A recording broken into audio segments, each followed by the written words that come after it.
I'm Uniki, a photographer and filmmaker who's been living and working in Asia for over 18 years. I love talking to fellow photographers because I find it fascinating how each one of them has a different approach to the lens.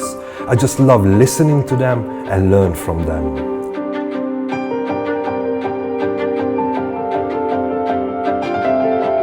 Today, I'm meeting Belgian photographer Philippe Durant, based in Penang, whose passion is to capture the local life in such incredible places like the charcoal factory, the Penang jetties, or the decaying town of Papan, where he takes me in this episode. One of Philippe's favorite spots to take photographs is Penang's Yacht Jetty, which is the place to witness the most stunning sunsets of this area. He frequents it so many times that if you're following his photography, you can't help but associate him with the jetties, this lonely photographer who's there almost every morning. The best quote that illustrates what I do and what I really, the drive for what I do, is from Robert Frank, Swiss photographer, moved to the States and became very famous in the US. And he said, time passes, people move, sometimes they don't come back, pictures remain. So to me, the role of photography is documentation. And documentation is showing the truth, how it was, how it is at the moment, and later how it was. 50% of the photography that I took, and I took like over 100,000 in Malaysia, for example, 50% of those cannot be taken anymore because things have changed, the landscape have changed, urbanization have changed, the culture have changed. So it is purely, to me, it's mainly, not purely, mainly a documentation. And that's what really drives me everywhere, both for landscape, for people, but also for all the celebration, traditions and culture.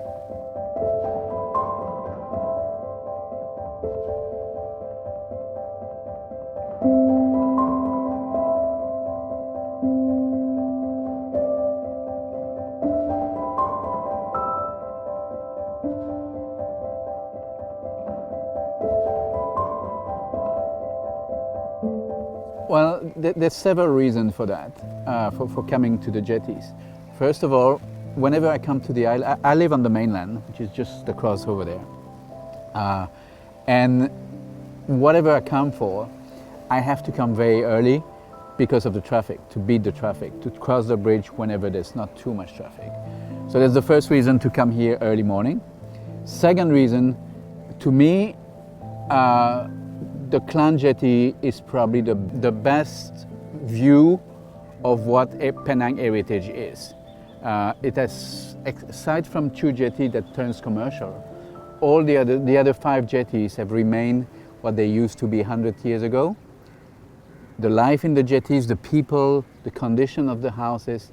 So to me, this is an amazing place for shooting, but also to come and sit down, watch the sun rising, depending on what nature you have decided for the morning.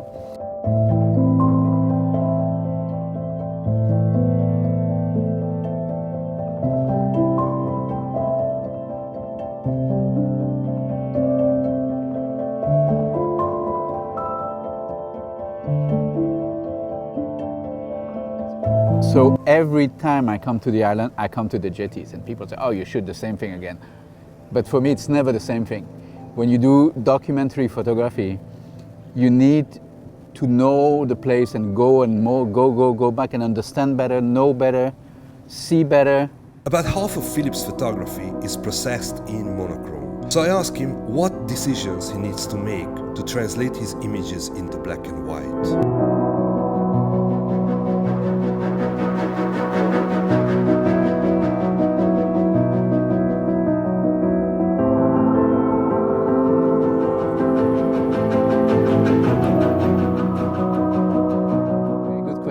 Your question about monochrome or color photography is coming at the perfect time because this Saturday, I'm doing a talk in an art gallery about monochrome photography.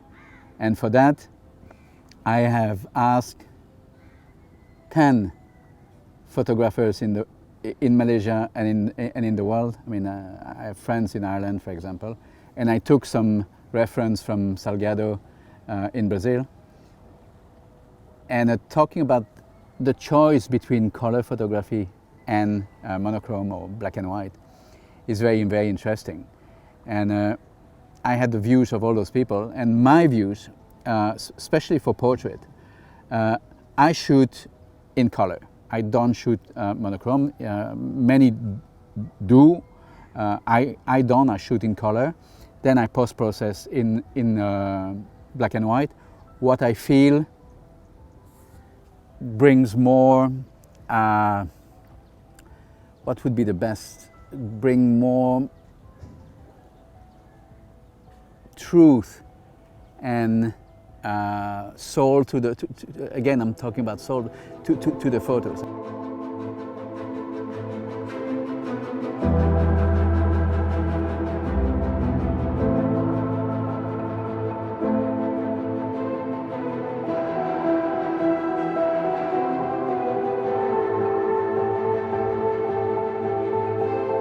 I think the black and white has this thing to, you make abstract of the colors that take the, attention to your eyes and allows you to focus very much on the subject. The best example is portraiture. All the portraits I took were all originally colored. So what I post in black and white have been post-processed. But I do believe that many of the portraits, especially the people with very strong characters and amazing features, and people that have lived a very interesting life, you can see the life is on their face. The black and white really allows the viewers to see the person as he or she is, while the color of her clothes, the color of her hair, color of her eyes will reroute the attention to the colors and not to the person. So that's how I decide between the two. And actually, if you talk about the jetties also, sorry, the jetties here, again, I shoot again in color, but I turn more and more in black and white. And the latest exhibition, my latest exhibition going on at the moment is black and white. And because I think it allows the person to really focus on the subject, whatever the subject is. The role probably of portraiture is actually pretty much the same as everything else I do. It's again documenting. And one of the best examples, the person, aside from maybe family, my wife or whatever, the person I probably shot the most in Malaysia, I have hundreds of portraits of her, was the elderly person of Papan. And every time I would go to Papan, almost every time, she would be sitting in front of her house, and the moment she saw me, great smile, so happy to see me, and not even posing, but just so happy to be photographed. And to me, that's also a way to remember who she was and what kind of person, what kind of amazing person she was. She adopted a handicapped girl when she was younger, and she had a very tough life, but very amazing life, and kept her smile. And showing people is part of the documentation. This is how people, we don't know how long humanity will last. There's more and more threat to our species. So this is how we work. And this is where we're going. Philippe takes me to one of his favorite spots to shoot, to Papan, just outside Ipoh.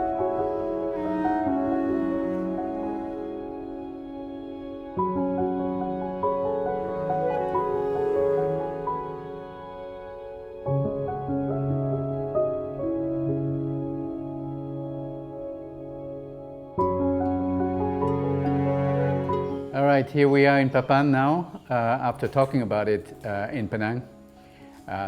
Like you can imagine, you can see from here, but there's so many other places, absolutely extraordinary, almost out of this world, where when the village virtually collapsed with the tin mining, everything, the human presence almost disappeared, activities stopped, and nature has taken back, and you can see the roots everywhere crawling on the walls, the colors everywhere.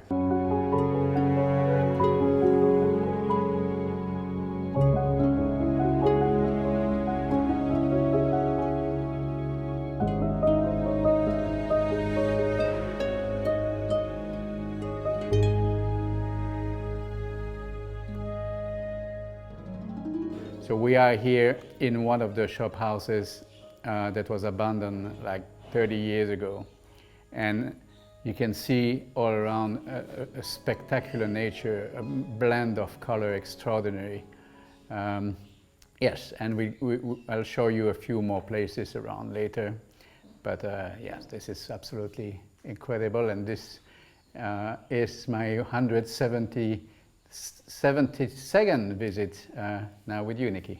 Every time I come, I take shots and I see new angles, new things, for the best or for the worst, because the people who have taken over the place to try to promote it have cleaned up a lot. And in the cleanup, there's some good things, but also some less good things, like this wall used to be full of roots, and it's no longer. So some of the stuff have been removed, unfortunately. Some others were for the best. Okay, we're now here at the Barber Shop. It's one of the symbols of the past of Papan. And when you go around and when you go inside, you can see how incredibly fast the nature take over human activities. This shop was still operating 7 years ago, and the lady stopped because there was no more business, very few people still around here. But yeah, it's something very, very special. The chair is still original. The clock and some baby powder. The shrine is still kind of there. It's, I mean, this is a fantastic chair for a barber shop, a salon. But yeah, all gone also. And you can see there's another one there that was actually there before. I'll take the photos. Once the person understand that you are there as a photographer, but forget about you, and you connect with the person, you talked about all sorts of things, you try to know the person.